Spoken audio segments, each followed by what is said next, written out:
बंधन यही कहलाए है।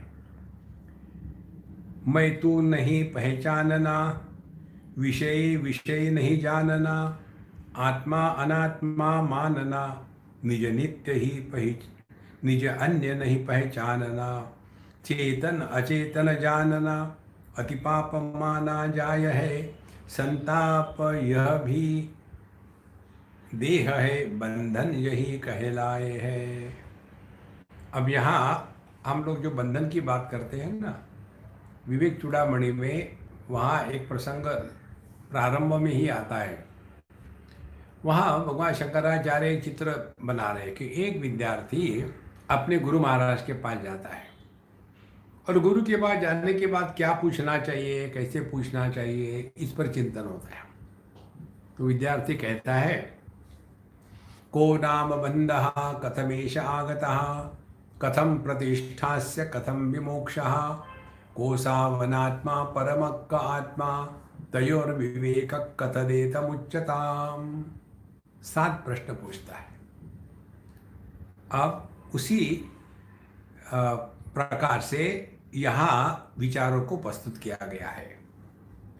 मैं तू नहीं पहचानना, देखो कि हम कौन है, आप कौन है, इसका कोई मालूम ही नहीं। मैं तू पूरे जीवन में यही चलता है, मैं तू नहीं पहचानना।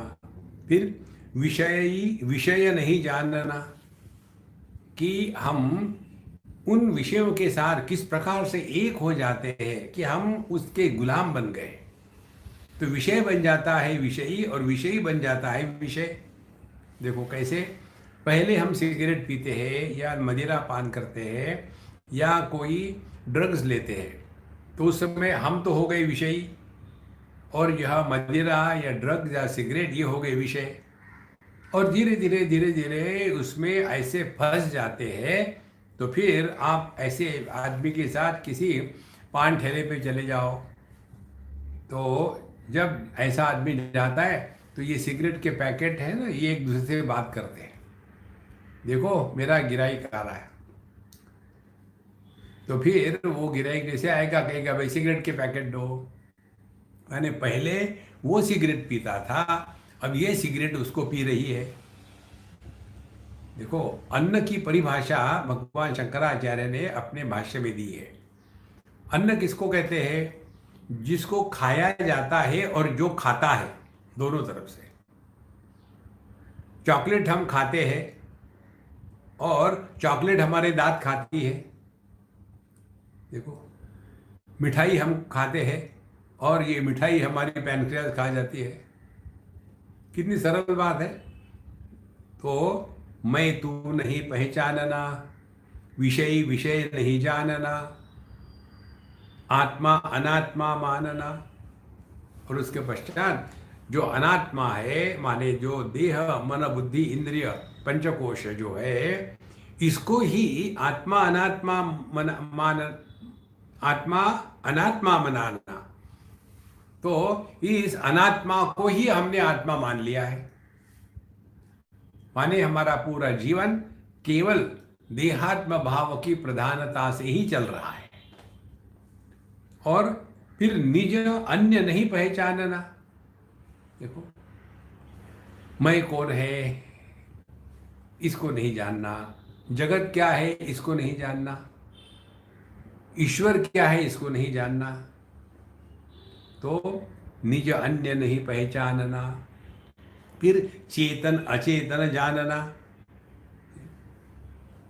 और जो चेतन है उसी को अचेतन करके समझ लेना। देखो महाराज,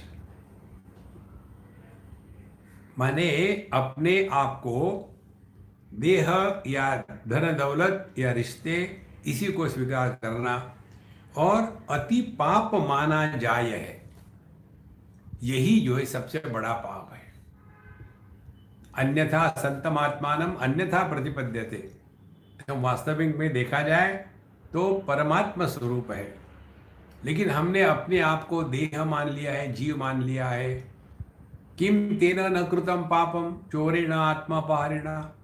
वहाँ पूछते हैं प्रश्न कि यह व्यक्ति जो अपने आत्मस्वरूप को भूल करके छोड़ करके अनात्मा को, देह को, मन को, बुद्धियों को, जीव को, इसी को मैं मान के बैठा है, माने दूसरे की वस्तु पर अपना हक जता रहा है, इससे बड़ा पाप क्या हो सकता है?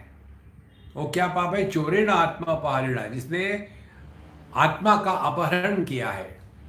देखो ईशावास्य में ऐसा विचार आता है, असुरिया नामते लोका अंधेन तमसा वृता तागमस्ते प्रेत्याभिगच्छन्ति येके च आत्महनो जना। असुरिया नामते लोका, असु माने प्राण, असुसु प्राणेषु रमन्ते, जो व्यक्ति अपने भोग में ही लगा हुआ है, अंधेन तमसा वृता, और पूरा जीवन उनका इसी तमोगुण में, अंधकार में चल रहा है, तो उनके लिए जीवन क्या है? आहार निद्रा भय मैथुन, बाकी कुछ नहीं है। देखो तो यह जो जीवन है, तो कहते हैं कि यही सबसे बड़ा पाप है। कि वहां पूछते हैं, असुर्या नामते लोका अंधेन तमसा वृता तागम से प्रेत्याभिगच्छन्ति ये के च आत्महनो जना। तो यह जो हमको मनुष्य देह मिला है, मनुष्य जन्म मिला है, ये हम आत्महत्यारे हैं। माने जिस कार्य के लिए, जिस प्रयोजन के लिए हमारा मनुष्य जन्म है, उसी को हम भूल गए, और जो हम नहीं है उसके पीछे लग गए। माने जिस वस्तु का जिस प्रयोजन से निर्माण किया जाता है, यदि उस वस्तु का उस प्रयोजन के लिए प्रयोग न किया जाए, तो वह उस वस्तु की आत्महत्या है। देखो जैसे आपको किसी ने बढ़िया समझो शॉल दी, एक बहुत महंगी शॉल, समझ लो कोई 50,000 1,00,000 रुपए की शॉल दे दी। तो ये इतनी महंगी जो शॉल होती है वो शरीर पर रखने के लिए होती है। यदि आपने उस शॉल को लेकर जमीन पर रखा, उस पर बैठ के बैठक लगा करके, तो ये तो उस शॉल की आत्महत्या हुई ना। जो शरीर पर रखने योग्य उसको जमीन में डालो। इसी प्रकार से यह जो मनुष्य देह है, यह अपने स्वरूप को पहचानने के लिए है। इसको छोड़ करके हम केवल भोग में ही रहे, तो हमने अपनी आत्महत्या करी है। तो चेतन अचेतन जानना अति पाप माना जाए। इसीलिए हमने अपने आप को अचेतन, ये जड़ इत्यादि को ही अपने को मान लिया है, और ये सबसे बड़ा पाप है। संताप यह भी देह है, बंधन यही कहलाए है। और इसके कारण जितने दुख होते हैं, संताप होता है। देखो महाराज, धीरे धीरे से सूक्ष्मता से चिंतन करो। विषयों को दुख नहीं होते, इंद्रियों को दुख नहीं होता, मन को दुख नहीं होता।